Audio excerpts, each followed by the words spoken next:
আল্লাহ নবী কেঁদে ফেললেন।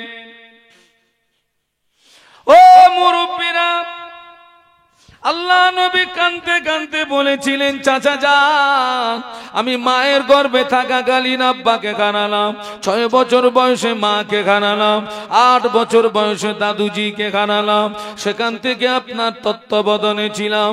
চাচা যান, সারাদিন মক্কার মানুষেরা আমায় কত গালি দেয়, সারাদিন মক্কার মানুষেরা আমায় কত দুচ্চাই করে, সারাদিন পরে আমি যখন আপনার কাছে ফিরে আসি, আপনি আমাকে একবার মুহাম্মদ বলে ডাকার সঙ্গে সঙ্গে সারা দিনের কষ্ট নিবারণ হয়ে যায়, সারা দিনের কষ্ট মুছে যায়।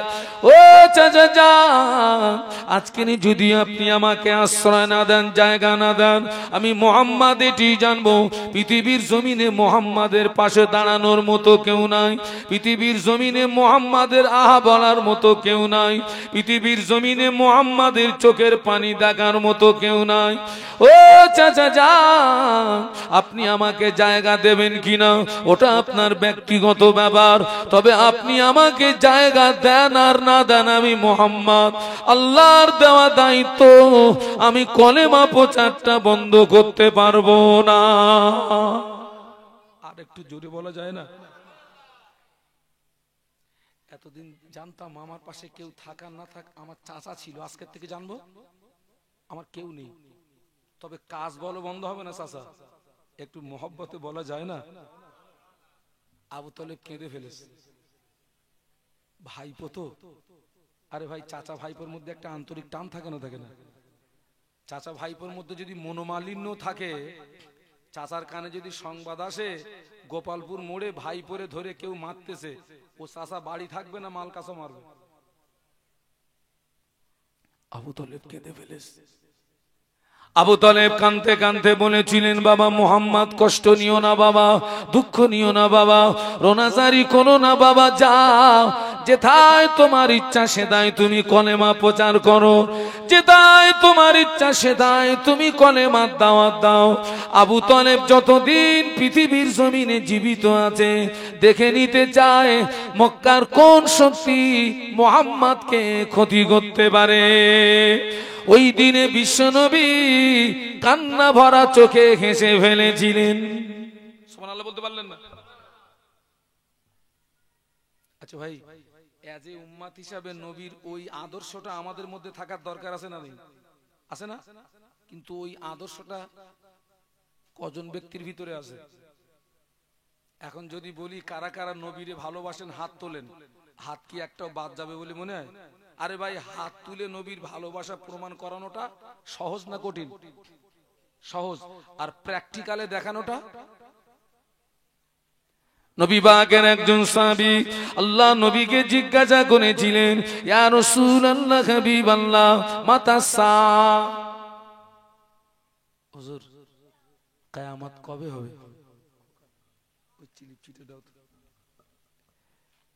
কি কবে হবে কিয়ামত?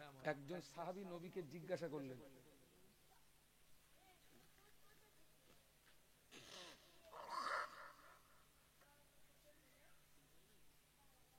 একজন সাহাবী নবীকে জিজ্ঞাসা করছেন, হুজুর কিয়ামত কবে হবে?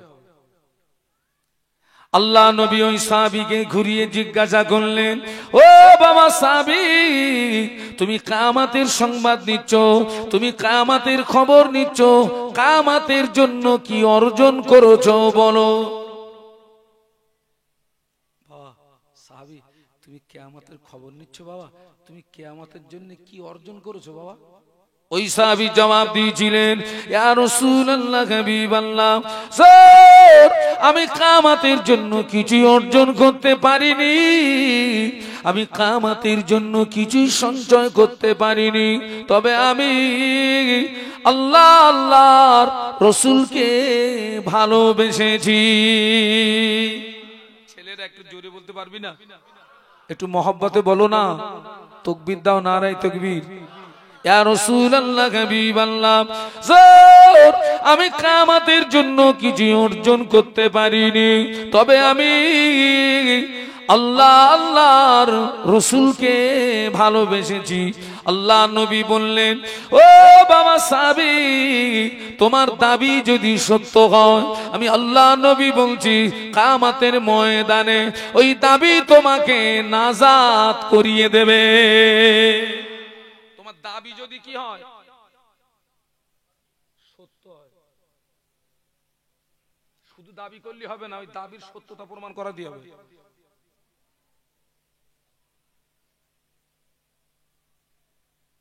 আল্লাহ নবী মক্কাবাসীদের উপকার করছিলেন না ক্ষতি করছিলেন? ওরা তো জাহান্নামার ভিতরে পড়ে হাবুডুবু খাচ্ছিল। আল্লাহ রাসূল সাল্লাল্লাহু আলাইহি ওয়াসাল্লাম ওদেরকে জাহান্নামার ভিতর থেকে হাত ধরে টেনে তুলে জান্নাতের রাস্তা দেখাচ্ছিলেন। এই অপরাধে নবীকে 13 বছর মার খেতে হলো মক্কার জমিনে। কত বছর বাবা? 13 বছর মার খেতে হলো, দান দান শহীদ হলো, গায়ের রক্ত দিতে হলো, চোখের পানি দিতে হলো, শেষ পর্যন্ত জন্মভূমিটা ছেড়ে দিয়ে মদিনায় চলে যেতে হলো।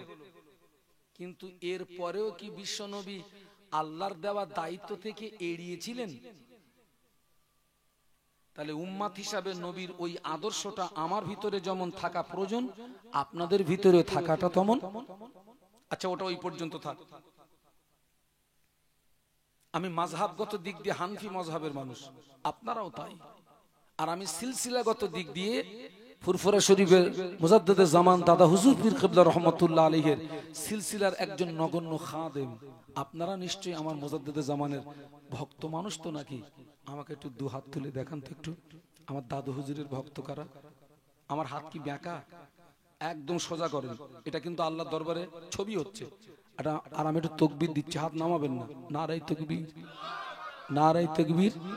সিলসিলায়ে হক মুজাদ্দিদে জামান, আমার দাদা পীরের হক সিলসিলা। নারায়ে তাকবীর, হাত নামান। দেখেন নবীর এই আদর্শটা মুজাদ্দিদে জামানের মধ্যে দেখেন। কেন আমরা মুজাদ্দিদে জামানকে ছাড়ি না? আল্লাহ রাসূলের আদর্শ দেখুন, আমার মুজাদ্দিদে জামানের মধ্যে দেখুন। ফুরফুরা শরীফের মুজাদ্দিদে জামানকে আল্লাহ যখন বাংলার জমিনে পাঠালেন, এই বাংলার পরিস্থিতি ছিল বাংলার মুসলমান লুঙ্গির বদলে ধুতি পরত, বাংলার মুসলমান লক্ষ্মীর গলায় ধান দিত, মনসার ডালা দিত, দরগা করে শিরিক করত, মাথায় টুপি দিতে জানতো না, মুখে দাড়ি রাখতে জানতো না, মসজিদ চিনতো না, মাদ্রাসা চিনতো না, দ্বীন ইসলাম চিনতো না।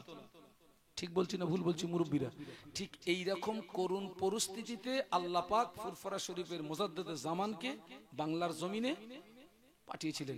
আচ্ছা, আমার আপনার পীর ও মুর্শিদ তিনি কি পারতেন না ঘরের ভিতরে নামাজ রোজা তাসবিহ তেলাওয়াত জিকির আজকার মোরাকাদা মুশাহাদা করে তিনি আল্লাহকে রাজি করতে পারতেন না? পারতেন না? খুব পারতেন। আচ্ছা, তিনি কি তার জীবনটাকে ঘরের মধ্যে সীমাবদ্ধ রেখেছিলেন? কেন?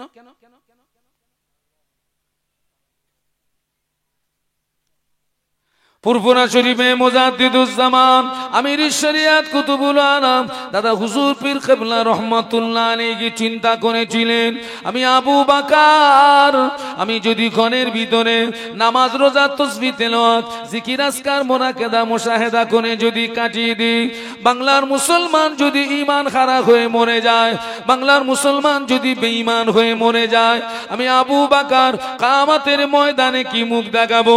এই কথা মনে করে তিনি কোরআন শরীফের ওই আয়াতের উপরে আমল করতে গিয়ে ইয়া আইয়ুহাল্লাযীনা আমানু কু আনফুসাকুম ওয়া আহলিকুম নারা, ওই আয়াতের উপরে আমল করতে গিয়ে আল্লাহ নবীর হাদিস আলা কুল্লুকুম রাইন ওয়া কুল্লুকুম মাসউলুন আন রাইয়াতিহি, ওই হাদিসের উপরে আমল করতে গিয়ে তিনি নিজে জাহান্নামের আগুন থেকে বেঁচেছিলেন, আহাল বর্গদিগকে জাহান্নামের আগুন থেকে বাঁচাতে গিয়ে কোথায় তামিলনাড়ুর কন্যাকুমারী, তামিলনাড়ুর কন্যাকুমারী থেকে শুরু করে বাংলাদেশের বরিশাল, কোথায় তামিলনাড়ুর কন্যাকুমারী, কোথায় বাংলাদেশের বরিশাল, কখনো পায়ে হেঁটে, কখনো গরুর গাড়িতে চেপে, কখনো পালকিতে চেপে, কখনো পায়ে হেঁটে, কখনো গরুর গাড়ি, কখনো পালকিতে চেপে এই বিস্তীর্ণ এলাকাব্যাপী গায়ের রক্ত পানি করে বাবাজি গায়ের রক্ত পানি করে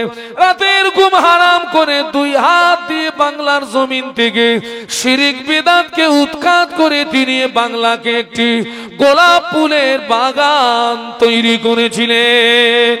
আজ আমাদের মাথায় টুপি, আমাদের মুখে দাড়ি, আমরা মসজিদ চিনেছি, মাদ্রাসা চিনেছি, দিন ইসলাম পেয়েছি। এ অবদান হলো ফুরফুরা শরীফে মুজাদ্দেদে জামানের অবদান। এ অবদান হলো তার 5 কলিজার টুকরা হুজুর দিগের রেখে যাওয়া অবদান। এ অবদান হলো তার প্রধানতম খলিফা বসিরহাটের আল্লামা হুজুরের 2 হাত দিয়ে লিখিত কেতাবেরই অবদান। আরো জোরে বলুন, কেন আমরা দাদা হুজুরকে ছাড়ি না? কেন আমরা 5 হুজুরকে ছাড়ি না? কেন আমরা আল্লামা হুজুরকে ছাড়ি না? নবীর আদর্শটা তানাদের ভিতরে বিদ্যমান। তিনি খুব পারতেন ঘরের ভিতরে বিবি ছেলে বাচ্চা নিয়ে আনন্দে জীবন যাপন করবেন। ছুটেছেন কোথায় বলেছি? তামিলনাড়ুর কন্যাকুমারী টু। আল্লাহ আমাকে তামিলনাড়ু সফর করিয়েছেন। দমদম এয়ারপোর্ট থেকে চেন্নাই এয়ারপোর্ট 2 ঘন্টা সময় লাগে প্লেনে। আল্লাহ আমাকে বাংলাদেশ সফর করিয়েছেন। আল্লাহ নিয়ে গেছেন। কিসে কিসে গিয়েছেন বাবা? পায়ে হেঁটে, গরুর গাড়ি আর পালকি। হ্যাঁ, এই আমরা এখন যে সমস্ত গাড়িগুলো চাপি, গাড্ডায় পড়লে হুজুরির গায়ে যেন আঘাত না লাগে, সকার গাড্ডা বাঁচায়। আর সকার যেগুলো ছেড়ে দেয়, আমরা যেখানে বসে থাকি 1 হাত পুরু, কি বলেন দিন, গদি, হুজুরির গায়ে যেন টাচ না লাগে। আর মুজাদ্দেদে জামান যে গাড়িতে চেপে দিন প্রচার করেছিলেন, ও গাড়ি এমন গাড়ি, গাড্ডায় পড়লে গাড়িতে যতটা আঘাত হবে, ওই গাড়িতে যিনি থাকবেন তার বডিতেও ততটা। কি গাড়ি? গরুর গাড়ি। ওতে কোনো সকার টকার আছে? পালকি। হ্যাঁ, পালকি। পালকিতে নাই, কাঁধে করে নিয়ে যাবে ঠিকই বাবা। এখন মনে করেন আমার তো অধিকাংশ জলসা সব বাইরে গো,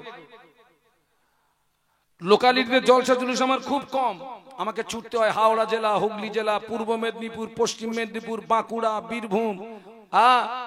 আমাকে ছুটতে হয় আপনার রাজস্থান, হায়দ্রাবাদ, ত্রিপুরা, মহারাষ্ট্র, নাগপুর, আমাকে ছুটতে হয় বাবা। এখন মনে করেন আমাকে যদি এখান থেকে ফুরফুরা পর্যন্ত পালকিতে করে নিয়ে যায়, ও কাঁধে করে নিয়ে গেলেও ওই ফুরফুরা গিয়ে যদি ছেড়ে দেয়, ঠ্যাং সোজা হবে বলে মনে হয়? এতটা কষ্ট করে তিনি 2 হাত দিয়ে বাংলার মাটি থেকে শিরিক বিদআতকে উৎখাত করে তিনি বাংলাকে একটি গোলাপ ফুলের বাগান তৈরি করেছিলেন। আরো জোরে বলুন, আমরা কেন দাদা হুজুরকে ছাড়ি না?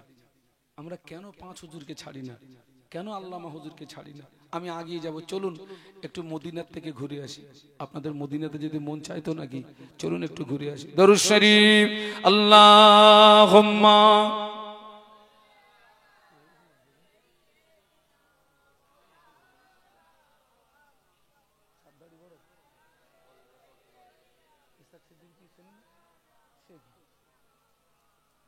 এতগুলো মানুষ আরো মহব্বতে আল্লাহুম্মা সাল্লি আলা।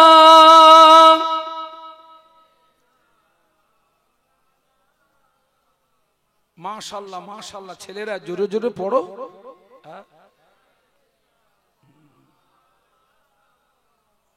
मेरे आंखों के पुतली में जलवा मोहम्मद का, मेरे दिल के आईने में नक्शा है मोहम्मद का। कोई जन्नत में जाएगा, कोई दोज़ख में पहुंचेगा,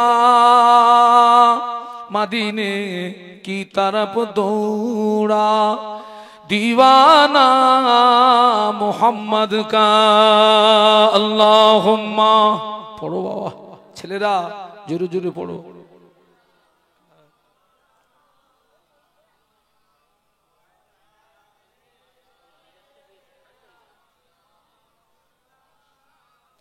খুব সুন্দর লাগছে। একটু কলেমার জিকির, লা ইলাহা ইল্লাল্লাহ, জবান খুলে লা ইলাহা ইল্লাল্লাহ, লা ইলাহা ইল্লাল্লাহ মুহাম্মাদুর রাসূলুল্লাহ। আল্লাহুম্মা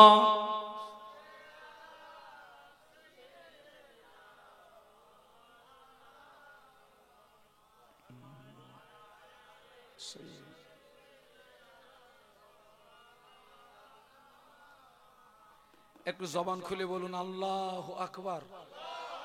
আর একটু জবান খুলে বলুন। আল্লাহকে ডাকলে আল্লাহ খুশি হন না রেগে যান? আল্লাহ কোরআনে বলেছেন উদউনি আস্তাজিব লাকুম, বান্দা তুই আমাকে ডাক, আমি আল্লাহ তোর ডাকে সাড়া দিয়ে থাকি। একটু বলুন। আচ্ছা, আমার দাদা হুজুরের কথা তো বললাম, আমার আল্লামা হুজুরের কথা একটু বলবো না? এই দেখেন আল্লামা রুহুল আমিন রাহমাতুল্লাহ আলাইহি, তিনি 32 বছর ধরে সমাজের মাটিতে কোরআন হাদিস ইজমা কিয়াসের মাপকাঠিতে ওয়াজ নসিহত করেছেন, মানুষদেরকে ধর্মের দিকে ডেকেছেন, অন্যায়ের প্রতিবাদ করেছেন, মানুষদেরকে ধর্মের দিকে ডেকেছেন, অন্যায়ের প্রতিবাদ করেছেন। পরে হুজুর আল্লামা চিন্তা করলেন, আমি রুহুল আমিন একদিন মরে যাব, আমি রুহুল আমিন একদিন কবরে চলে যাব, আমার ওয়াজ কবরে চলে যাবে। বাংলার মুসলমান যদি বেঈমান হয়ে মারা যায়, বাংলার মুসলমান যদি ঈমান হারা হয়ে মারা যায়, আমি রুহুল আমিন কিয়ামতের ময়দানে আল্লাহ পাকের দরবারে কি মুখ দেখাবো? ওই কথা মনে করে কোরআন শরীফের ওই আয়াতের উপরে আমল করতে গিয়ে ইয়া আইয়ুহাল্লাযীনা আমানু কু আনফুসাকুম ওয়া আহলিকুম নার, ওই আয়াতের উপরে আমল করতে গিয়ে আল্লাহ নবীর হাদিস আলা কুল্লুকুম রাইন ওয়া কুল্লুকুম মাসউলুন আন রাইয়াতিহি, ওই হাদিসের উপরে আমল করতে গিয়ে তিনি নিজে জাহান্নামের আগুন থেকে বেঁচেছিলেন। আল বর্গ দিগকে জাহান্নামের আগুন থেকে বাঁচাতে গিয়ে গায়ের রক্ত পানি করে রাতের ঘুম হারাম করে 2 হাত দিয়ে তিনি কলম চালিয়ে 1.5 শতাধিক কিতাব তিনি লিখে গিয়েছেন। হুজুর আল্লামা বলে গেলেন, আমার কিতাব যারা পড়বে, আমার কিতাব যারা অনুসরণ করবে, অন্য কোন দলমত তাদের গোমরাহি করতে পারবে না, পথভ্রষ্ট করতে পারবে না। তারা খাঁটি সুন্নাত ওয়াল জামাতের উপরে প্রতিষ্ঠিত থাকবে। কিয়ামতের ময়দানে একটি মাত্র দল জান্নাতে যাবে, ওই দলটির নাম হলো সুন্নাত ওয়াল জামাত।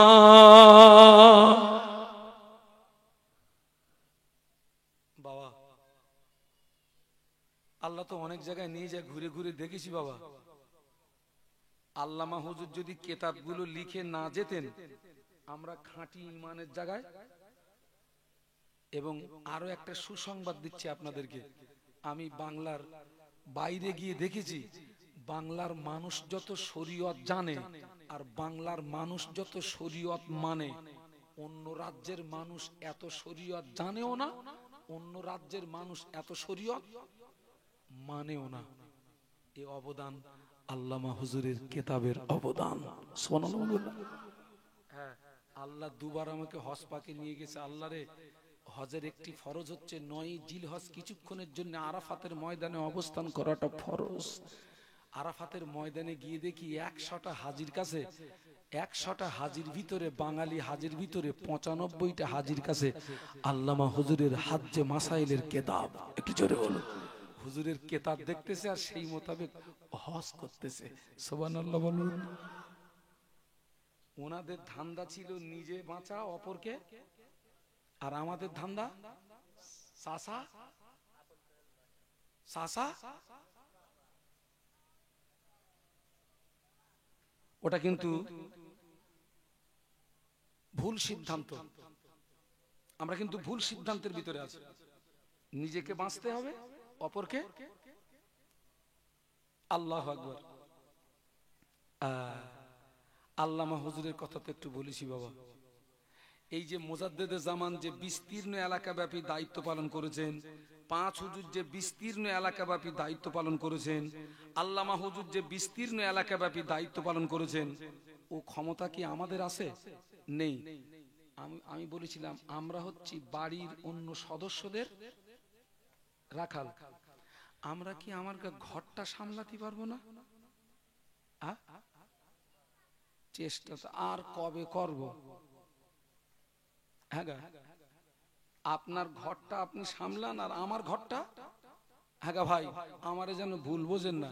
এই যে জলসা জুলুস হলি, ওই যেখানে দোকানপাট বসে ওই জায়গাটায় মেয়েদের ভিড় হয় না? আমার দৃষ্টিতে এখন 4টে জায়গা মেয়েদের দখলে চলে গেছে। কত জায়গা বলেছি? কোন কোন জায়গা বলেন দিন? এক নাম্বার হলো অধিকাংশ মাহফিল মেয়েদের দখলে, অধিকাংশ বিয়ে বাড়ি মেয়েদের দখলে, অধিকাংশ পীরির মাজার মেয়েদের দখলে, অধিকাংশ মরা বাড়ি মেয়েদের দখলে।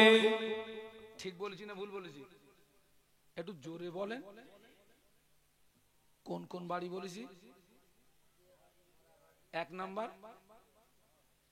মাহফিল, 2 নাম্বার বিয়ে বাড়ি, 3 নাম্বার পীরির মাজার, 4 নাম্বার মরা বাড়ি। এখন বিয়ে বাড়ি পুরুষ বেশি না নারীর বেশি? আর অধিকাংশ বিয়ে হচ্ছে বলো দিনের বেলা না রাতের বেলা হচ্ছে? ওই ফ্ল্যাট ভাড়া করে হচ্ছে। ওর ব্যাখ্যা আজকে আর দেবো না বাবা, ওসব আলাদা ব্যাখ্যা। মাহফিল গুলো দেখেন, ওই যে মেয়েরা ঘুরতেছে, যেভাবে ঘুরছে আপনারাই সাক্ষী দেন, ওই জায়গাটায় গোনা হচ্ছে না হচ্ছে না? জেনা হচ্ছে না হচ্ছে না? এর জন্য দায়ী কারা বলেন দিন? কারা? ভাই আগে আমি গরু চড়াতাম, আমার প্রথম জীবনে আমি বিশাল একটা সময় গরুর রাখালি করেছি আমি। আপনি আমার ঠাট্টা করবেন? আল্লাহর নবী কি চড়াতেন? আমি আমার জীবনের শুরুতে নবীর একটা সুন্নাত আদায় করেছি আমি। ওই মাঠে গরু নিয়ে যেতাম, তো গরু ছেড়ে দিয়ে আমরা রাখালরা এক জায়গায় বসে আমরা সব গট্টা মারতাম, আর ওই গরু কারোর কারোর ক্ষেতের ফসল খেত, আর সেই ক্ষেতের মালিক যে ওই গরুর ধরে মারত। আচ্ছা, গরুরে মেরে কি ও ফসল খাওয়া বন্ধ হবে? কথা বলে না। ওই মাঠটা দরকার কার বলেন দিন? ওই রাখালটা ধরে একটু কায়দা করে কষাই দে, তো জীবনে তোর খাতে আর গরু আসবে। ঠিক বলেছি না ভুল বলেছি? ওই রাখালটার মার, ওর পাশায় সালা।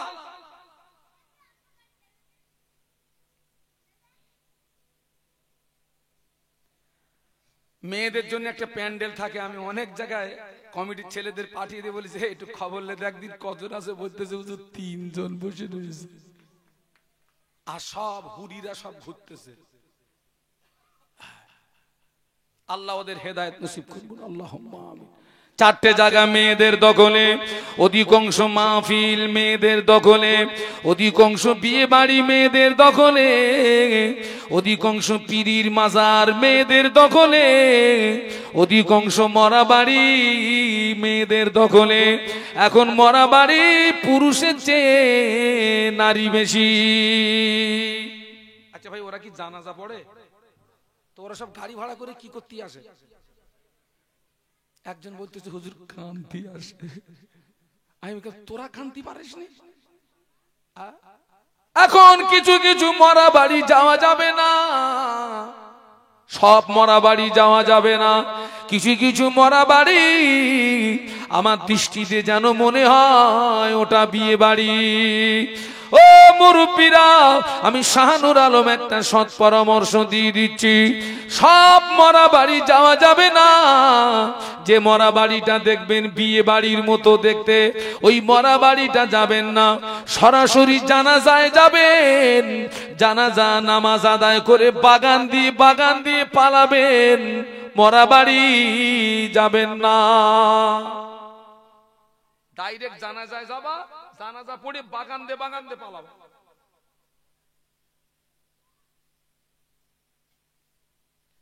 আমরা আমাদের ঘরটা সামলাতে পারবো না? আপনার ঘরটা আপনি সামলান, আমার ঘরটা আমি সামলাই। হুজুর আর লাগবে? এমনি সোজা হয়ে যাবে তো। এই দেখেন, এই ঘর সামলি ছিল আপনাদের একদম পাশের ইতিহাস শোনাচ্ছি। এই ময়নালির জমিন ধন্য করে শুয়ে আছেন কে? দরগাপুরি বজদুর রহমান দরগাপুরি, যিনি সৌদি আলেমদের সঙ্গে বাহাজ করে সেই বাহাজে জিতে রাজকীয় খানা খেয়ে বাড়ি এসেছিলেন। সুবহানাল্লাহ বলবেন? একটু জোরে বলা যাবে? বাড়ির দ্বারে বলে চিনিনি বাবা, বাড়ির দ্বারে বলে চিনিনি।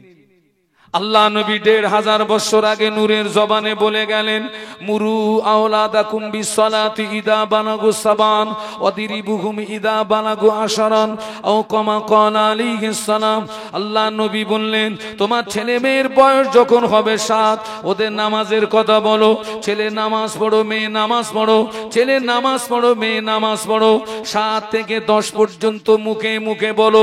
১০ অতিক্রম হয়ে গেলে ছেলে যদি নামাজ না পড়ে, মেয়ে যদি নামাজ না পড়ে, আল্লাহ নবী বললেন অদিরিবুহুম, তুমি তাকে মারো। ছেলে মেয়ের কত বছর বয়স থেকে নামাজের কথা বলতে বলেছেন নবী? ৭ থেকে। ও ভাই, ছেলেরে বাপ বলা যায় না? বাপ নামাজটা পড় বাপ। মেয়েরে মা বলা যায় না? ও নামাজটা পড় মা। ৭ থেকে ১০ মুখে মুখে বলুন। ১০ অতিক্রম হয়ে গেলে ছেলে মেয়ে যদি নামাজ না পড়ে, রসুল বলছেন অদিরিবহুম, আমরের সিগা, তুমি ওকে মারো। এই এখানে যারা বসে রয়েছেন, ওই ১০ বছরের ছেলে মেয়ের নামাজের কথা বলেছেন। ৭ থেকে ১০, ১০ অতিক্রম হয়ে গেছে, ও পড়িনি বলে কান সারা বেড একটা দাবড়া মেরেছেন, একটা হাত তোলেন দিন। আমার কথা আমি কি ইংরাজিতে বলতেছি না বাংলায় বলতেছি? আমার কথা বুঝতে পেরেছেন? একটা হাত তোলেন দিন একটু দেখি। একজন বলতেছে, হুজুর তুমি তো তোমার মতো নজ করতেছো, ও ছেলের নামাজের কথা বললি ওজন রোকে। আমি চাচা ছেলের বয়স কত? তো বলছে ৩০ বছর। আমি বলতেছি ও তো রুকেছে, তোমার মারিনি, কপাল ভালো, তোমার উপরে মার ফরজ, সুন্নত না নফল না। হুজুর এত বড় কথা? আমি বলি আরে নবী নামাজের কথা বলতে বলেছে কত বছর বয়সে, আর তুমি বলতেছ কখন? মার তো ফরজ হয়ে গেছে, মারিনি, তোর কপাল ভালো। আমি বাজারে যাচ্ছি, আমার বাড়ির লোকটা বলতেছে, শোনো বাজারে যাচ্ছ যাও, আসার সময় একটা মালসা এনো। ও মুরব্বীরা মালসা চেনেন তো? এখন আর মালসা দেখা যায় না। বাড়ির লোক বলেছে মালসা আনতি, আর আমি শুনেছি কলসি এনো। কেন কথা বলে না? যেখানে কলসি মালসা তৈরি হয় ওটা কি বলে? কুমুরির দোকান। বাজারে গিয়ে কুমুরির দোকানে গেছি, গিয়ে দেখি বড় একটা ফেস্টন মারা আছে। ফেস্টনে লেখা আছে যে মাল বিক্রি হয় ও মাল ফেরত হয় না।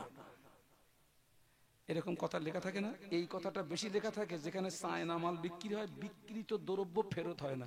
কারণ চায়না মাল আপনি যাচ্ছেন, এই আপনার সুইচ দিয়ে দেখাই দিচ্ছে, এই দেখো লাইট জ্বলতেছে, আর আপনি ওই দোকানের বাইরে গিয়ে আপনি টিপতেছেন, জ্বলতেছে না। ওই জন্যে ওই চায়না যেখানে মাল বিক্রি হয় ওখানে লেখা থাকে বিক্রিত দ্রব্য ফেরত হয় না। তো কুমুরের দোকানে গিয়ে দেখি লেখা আছে যে মাল বিক্রি হয় ও মাল। আর আমি একটা কলসি নিয়ে বাড়ি আসছি। আমার বাড়ির লোক আনতে বলেছিল কি, এখন ভাই মালে যদি ওলট পালট হয় ও হুজুর মানবে বলে মনে হয়? গোপমহলের মেয়েরা আপনাদের উপরে কত রত বলে না, কিন্তু আমার বাড়ির লোক যেই ভাই মাল নিয়ে গেছি, আমি আর কত অজানি তার 14 গুণ অজানে আমার বাড়ির লোক। তোমার মতন মদ্দা লোকদের সংসার হয়? একদিন পর বাজারে গেলে আনতি বললাম মালসার, এনে মরেছো কলসি। তাই বলছি দেখো আমার ভুল হয়ে গেছে, গেজি করার কি আছে, তোমার মাল এনে দিলি হলো। এখন আমি ওই কলসি নিয়ে গো ব্যাগ, আমি ব্যাগে যাচ্ছি। আমার উদ্দেশ্য ওই কলসিটারে ফিরিয়ে একটা লেখা আছে কি, আমি বলতেছি ভাই আমি খুব বিপদে পড়ে গেছি ভাই, তোরে মাল ফেরত নিতে হবে না, তুই কলসিও তুই তৈরি করেছিস, মালসাও তুই তৈরি করেছিস, তো ভাই আমার এই কলসিটা ভেঙে একটা মালসা করে দে। পারবে কেন? ও তো একদিন কলসির থেকে মালসা, মালসার থেকে হাঁড়ি, হাঁড়ির থেকে সরা, যা ইচ্ছা তাই করেছে। কখন? মাল যখন এখন তৈরি করে রৌদ্রে শুকনো করে আগুনে পুড়িয়ে মাল পুরো পেকে ঝুনু। চাচা কাঁচায় ধরনি, ঝুনুই ধরেছ। মাঠ ফরস খোলাপাতার জমিন দন্য করে শুয়ে আছেন বজলুর রহমান দারগাপুরি রহমাতুল্লাহ আলাইহি। রাখাল দেখুন, হুজুরের বয়স তখন 7 বছর। কত? ও আমার ভাইরা, বজলুর রহমান দারগাপুরি রহমাতুল্লাহ আলাইহি গ্রামের ছেলেদের সঙ্গে মাঠে খেলাধুলা করতে গিয়েছেন। খেলাধুলা করে যখন বাড়ি এসেছেন, সূর্যটা পশ্চিম দিকে অনেকটা ঢলে গিয়েছে। হুজুরের গায়ে কাদামাটি গাম, হুজুরের গায়ে কাদামাটি গাম। হুজুর বাড়িতে এসেই বলছেন, আম্মা জান ভাত দেন। হুজুরের আম্মা বললেন, ও বাবা বজলুর রহমান, জোহরের নামাজটা কি পড়ছো? একটু সুবহানাল্লাহ বলবেন না? এই ছেলেরা জোরে বলতে পারলে না, আরো জোরে বলো। রাখাল দেখেন, ছেলে ভাত চাচ্ছে আর মাকে জিজ্ঞেস করছে, জোরে নামাজ পড়েছো? ছেলেটা সারাদিন পরে রাতের বেলা টলতি টলতি বাড়ি আসতেছে। ওর বাপও একবার জিজ্ঞাসা করলেন, এই তুই টলতেছিস কেন, কি খাইছিস? হ্যাঁ আল্লাহ রে, রবিবার দিন মেয়ে কলেজ থেকে ক্লাস করে বাড়ি আসতেছে। ওর বাপও জিজ্ঞাসা করলো না, খুকি রবিবারেও তো ক্লাস হয়? ওর মাও জিজ্ঞাসা করলো না। আমি বলি, এই দেখ খবর লে দেখে যা, ওর মাও রবিবারে ক্লাস করা পার্টি, ওর বাপও রবিবারে ক্লাস করা পার্টি। ঠিক বলেছি না ভুল বলেছি? মা বলছে, নামাজ পড়েছো বেটা?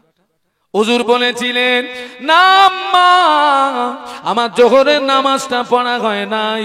হুজুরের আম্মা জান বলেছিলেন, ও বাবা বজলুর রহমান, তুমি কি জানো না তোমার মা কোনো বেনামাজিকে ভাত দেয় না? একটু বলুন আল্লাহু আকবার, আর একটু জোরে বলুন। রাখাল দেখেন, রাখাল দেখেন, জমিন যদি ভালো হয় গাছ ভালো হবে, গাছ যদি ভালো হয় ফল ভালো হবে। জমিন যদি ভালো হয় গাছ ভালো হবে, গাছ যদি ভালো হয় ফল ভালো হবে। মুজাদ্দেদে জামান আল্লাহর ওলি, তার 5 কলিজার টুকরা, তানারাও আল্লাহর ওলি। জোরে বলতে পারলে না? বাপ ওলি, ছেলে ওলি। জমিন দেখেন, বাপ ওলি, ছেলে ওলি। আর আমাদের জমিন দেখেন, বাপ মাতাল, ছেলেও মাতাল। ঠিক বলেছি না ভুল বলেছি? এই তুই চুপ কর, তোর বাপ দাদাকে বলতি বাপ ও মাতাল, বাপ ছাড়া পাটি, ছেলে ডবল ছাড়া পাটি। বাপ ছাড়া পাটি, ছেলে ডবল ছাড়া পাটি। বাপ নামাজ পড়ে না, ছেলে নামাজ পড়ে না। বাপ শরীয়তের দাঁত দাঁড়ে না, ছেলে শরীয়তের দাঁত দাঁড়ে না। বাপের চরিত্র ভালো না, ছেলেরও চরিত্র ভালো না। মা নামাজ পড়ে না, মেয়েও নামাজ পড়ে না। মা পর্দা করে না, মেয়েও পর্দা করে না। মায়ের চরিত্র ভালো না, মেয়েরও চরিত্র ভালো না। জমিন খারাপ হয়ে গেছে।